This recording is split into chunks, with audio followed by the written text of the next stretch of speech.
I'm in the Philippines here. I'm sorry there's a little bit of noise from the shooting range next door. We are hopefully going to move as soon as possible. That's me, the cats, the dogs, the flipping entourage. I want to talk today about male homosexuality because it's really quite important. And I'm not going to talk about the situation so much in Southeast Asia because really it's simple, it's easy, you know. And it follows a model of an understanding of homosexuality that was absolutely everywhere until around about 1970.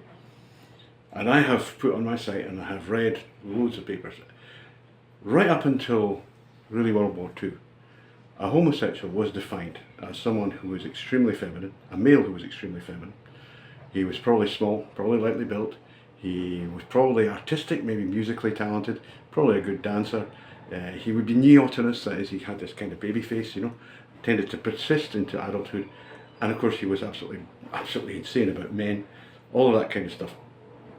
It's very, very interesting because this was a very homogeneous group. There's very little in the way of, it wasn't diverse at all. I mean, you could say they're all like that. And this was paper after paper after paper was made clear by the people who were observing them. And this was, for example, in the United States mobilized over 16 million men for World War II. That's a lot of guys. And even at the very low estimate, which is 1%,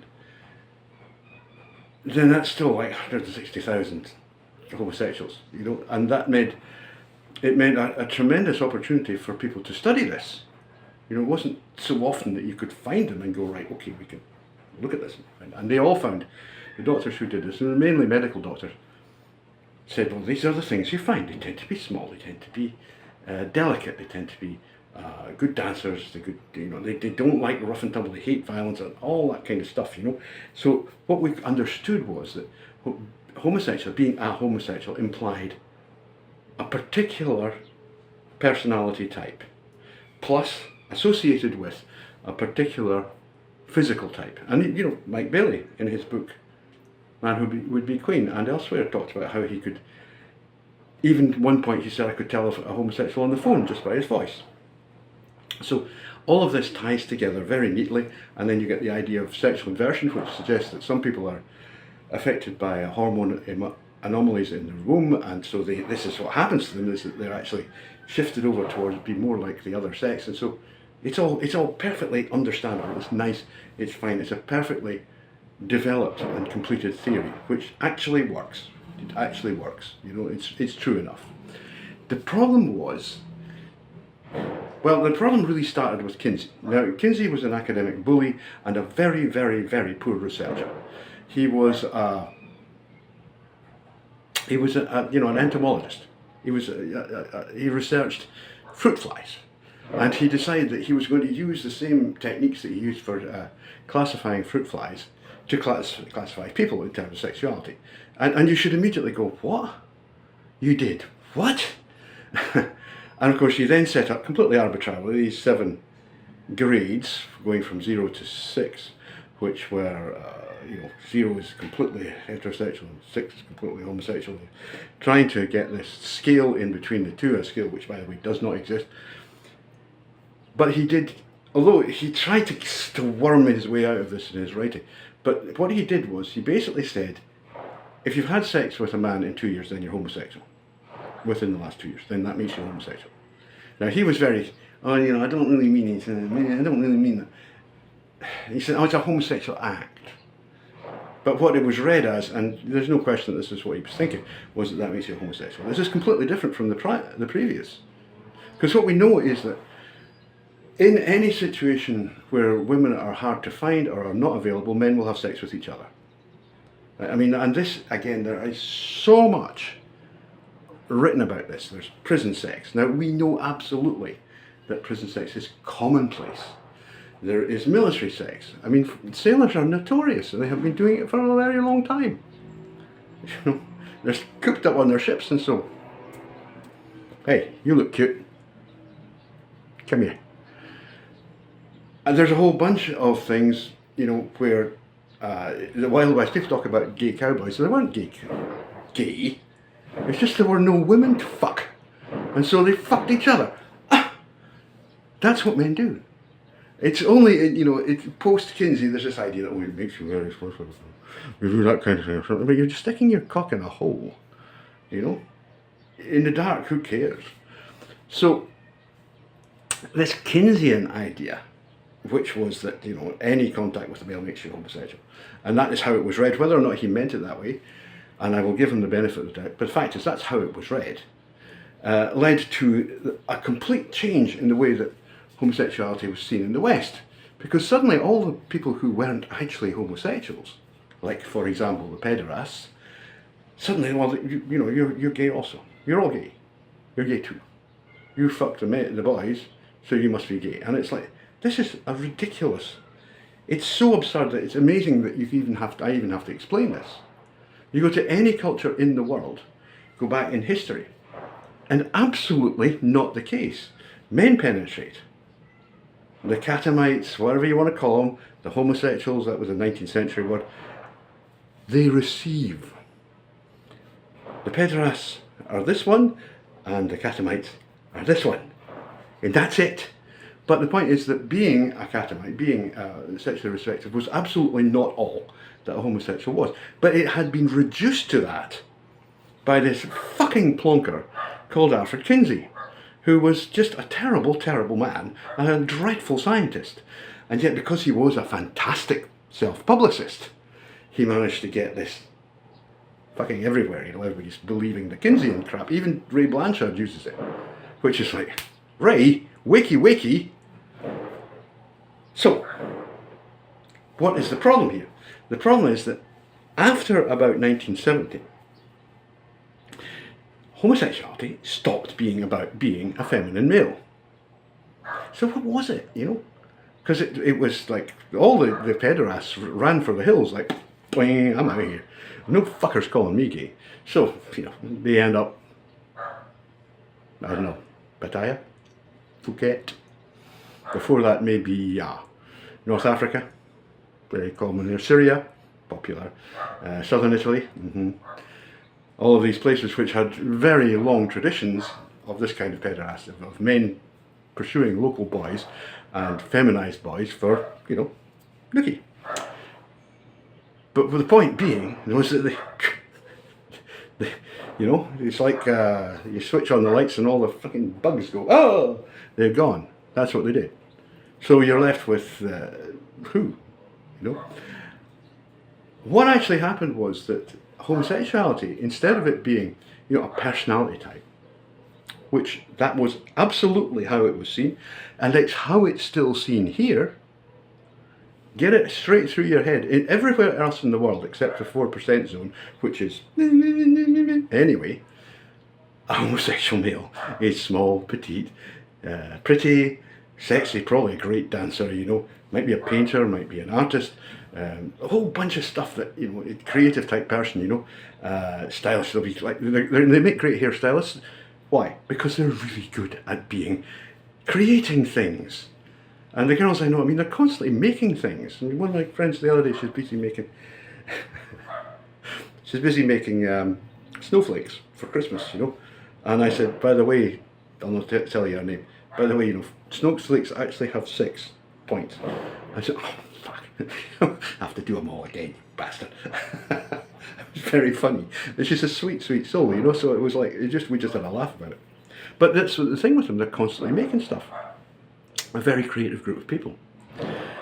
Kinsey, having reduced it just to this meat thing, it became completely different. And what happened in the 1960s, through the 1960s and the 70s, because the pederasts had really decided they weren't going to stand for any femininity. They didn't want, because pederasts don't like girls. They don't like femininity. They like boys. That's what they pursue. They like young masculinity, and they like to be able to fuck it because you know, if you read Benedict Friedlander, which is very difficult because it's mainly in German, so you have to get translations, which is not easy. He talks about, you know, drawing the strength. The older man, the pederast, draws the strength out of the young boy. It's really disgusting, but that's what they're like. Stephen Fry, Frankie Howard, there's loads of them. I mean, they're everywhere, and they're all these absolute creeps. And the reason is this thing that they want to suck, you know, the boyness out of the boys for themselves like vampires. You know, it's not nice. But they didn't want anybody being feminine, because they're absolutely not feminine themselves. They didn't want anybody else being feminine. They weren't attracted to femininity. Why would they want? Why would they want that? So they basically bullied all the feminine, the actual homosexuals, into not being feminine and trying to pretend to be men, which is a fucking disaster. It remains a disaster, and these boys should, as early as possible, should say, that's it, I'm getting my dress, and I'm getting my hair grown out, and I am going on hormones, and you will not fucking stop me. That's what they should be doing. But of course, oh, lifetime of hormones and surgery. It's absolute bullshit. They take 2 pills a day here. That's it. Most of them don't have any surgeries, and they're gorgeous. I show you. You know, it's the West. It's so fucked up, and particularly the GCs in the West are just evil. TERFs and GCs in the West are just evil people. Anyway, leaving that aside, what actually happened? And Sam Vaknin, Professor for Sam Vaknin, a very interesting man and a great writer. He writes about narcissism because he considered himself to be, and may well have been diagnosed to have, narcissistic personality disorder himself. Right, so he writes about it. It's a really narcissistic thing to do. You know, I'm a narcissist, so I'll write about narcissism. But actually, his work is incredibly interesting. He's full of insight. And because of his personal experience, it's really enlightening what he says, you know. And he talks about homosexuality, and he talks about the idea of the mirror image, right? So what homosexuality became within this sort of gay lifestyle. So it's really like gayness rather than homosexuality, because the homosexuals are still there, they're the feminine ones. But there's all these other people who are not really homosexual, but they fall into the gay lifestyle. What are they doing? Well, what they're doing is something very similar to autogynephilia. It's called autoandrophilia. They are aroused by the thought or image of themselves as men, as masculine men, right? You start to get this now. So what happens then is you get clone gays. They all look the bloody same because they're all absolutely in love with their own mirror reflections. And that's what happens in the West. You see, that does not happen here. Excuse me, these fuckers around here. That doesn't happen around here. That doesn't happen in Southeast Asia. It doesn't happen in South America. Here, a homosexual wants a guy. Not these big, hairy, powerful, strong. You know, she wants to be taken. She wants the man to protect her. She wants, when she goes out in the street, she wants this guy beside her. And it's like, no other fucker is coming near you tonight, honey. Don't worry about it. You know, that's what she wants. She doesn't want another gay. You know, I mean, you do see ladyboys chumming around together, but they're chumming. They're just being chums. It's really, really unusual to see a relationship of that type. Occasionally you'll see a relationship between an autogynephilic male ladyboy and an HSTS ladyboy, but it's even that is rare. And the HSTS is there for money. The same as when Jenner, you know, Caitlyn Jenner had a girlfriend, maybe still does, and the girlfriend was obviously HSTS. Well, that girlfriend was there for money. And Caitlyn was in the relationship for validation. I mean, it's so basic. Anyway, to go back to the idea of the autoandrophilia. So what happens is these are guys who are obsessed with their own image, right? And they want to have sex with themselves, basically. And so, like I say, you get clone homosexuality, you get clone gays. It's not really clone homosexuality. They do have sex with other males, but they're not homosexuals. And this is the problem. Kinsey's interference really screwed everything up completely, because instead of homosexuality being, right, okay, that means you're feminine, you're male, you're feminine, you look pretty, you're probably an absolutely fantastic dancer, and blah, blah, blah, blah, blah, all that stuff. Suddenly it's, oh, well, if you had sex with a man within the last 2 years, you're a homosexual. It's absolute bollocks. It's total crap. And yet some people still believe it. I'm just amazed how intelligent people in the West go, oh yeah, but that's what Kinsey says. And you go, but Kinsey was an arse. He was a prize arsehole.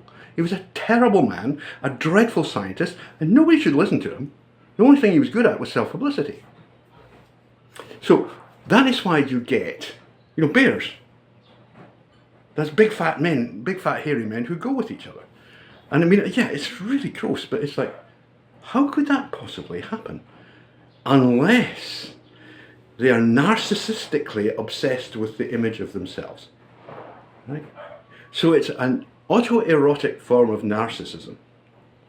They are in love with the image of themselves. In other words, they are aroused by the thought or image of themselves as a man. So they seek out men who look like themselves, and that has become what they mean by gay in the West. Most of them aren't homosexual.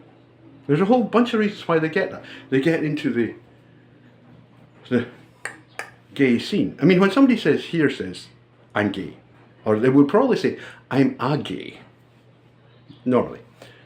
What they mean is, I'm a ladyboy, right? And ladyboys come in short hair and long hair versions. Because she's a ladyboy doesn't mean she's going to have, hair down to her bum and all the rest of it. She could be short hair. She could, look like almost something like a guy. She looks like a femboy, basically. She's probably got earrings and stuff like that, and she's almost certainly taking hormones. But for some reason she doesn't go the whole way and appear to be a girl, and usually that's to do with either work, right? She's in a profession where she can't do that, or parents. They're just not going to have it. It does happen, It's not a fair world. The world is not a fair place. It's especially not a fair place if you happen to be a homosexual. So that's really the thing to understand here, is that the West has become completely deluded. It's become delusional because of this idea that all the people who are gay are actually homosexuals. They're not homosexuals. Most of them aren't actually homosexual at all.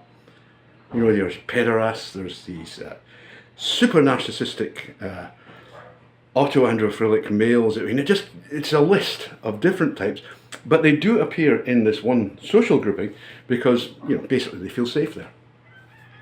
And they're kind of pushed into it by society. Oh, you must be a gay, off you go to that gay bar there. And so it kind of, self-perpetuates itself. But here, gay means I'm a homosexual male. I'm a male homosexual. I'm really, really homosexual. Not me, obviously, you idiot. Them. I'm speaking for them. They're saying that I am, that's what they are. Really homosexual. I love men. I've always, when I was a kid, I played with toys. Dabba-dabba-da, girl toys, all the rest of it. So there. That's long enough for this one. Western gay isn't really about homosexuality. It's about narcissism. And you need to understand that, otherwise you can't understand it. It's all about narcissism.